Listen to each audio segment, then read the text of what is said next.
Assalamualaikum warahmatullahi wabarakatuh. Kami dari kelompok 6 akan menjelaskan tahap-tahap transaksi di MR Voting. Sebelumnya perkenalkan, nama saya Tridin Wijayana dengan NIM 2107 22025. Perkenalkan, nama saya Ita Komarasari dengan NIM 2107 220012. Oke, simak video berikutnya. Dadah.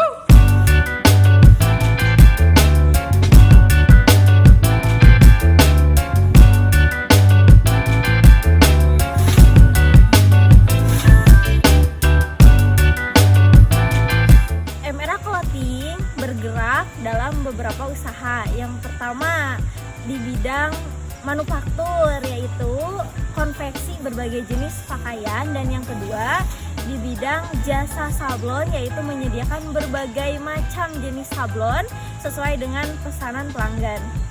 Pernah nggak sih teman-teman bertanya bagaimana cara menghitung satu produk sablon, entah itu mulai dari bahan baku atau cara lain?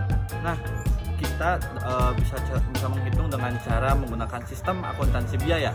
Sistem ini digunakan untuk mengetahui bagaimana biaya bahan baku, tenaga kerja, atau biaya overhead pabrik. Nah, situ kita bisa menentukan harga pokok produksi atau yang saya sebut dengan HPP. Di MR Voting ada beberapa proses tahapan. Yang pertama yaitu proses pembelian bahan baku. Pembelian ini mencakup bahan baku kain, kaos polos, benang maupun cat untuk sablon atau alat pendukung lainnya. Semua kami catat di buku pembelian. Terus yang kedua ada tahap penggunaan bahan baku. Penggunaan bahan baku ini yaitu menggunakan bahan baku seperti kain, menjadikan kaos, cat untuk menjadikan sablon. Nah, terus kami juga catat di formulir pemakaian bahan. Jadi kita tahu berapa bahan yang digunakan untuk membuat baju. Lalu yang ketiga yaitu ada tahap pemberian upah tenaga kerja langsung.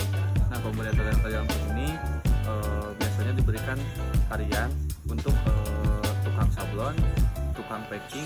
Nah, karena pemberian upah ini termasuk juga biaya produksi.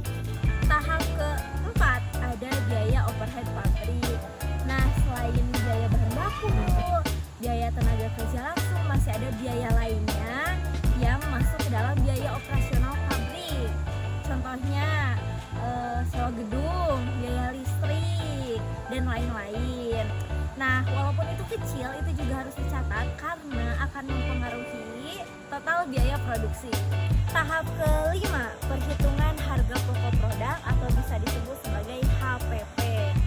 Nah, setelah mencatat biaya bahan baku, biaya tenaga kerja langsung, biaya overhead pabrik,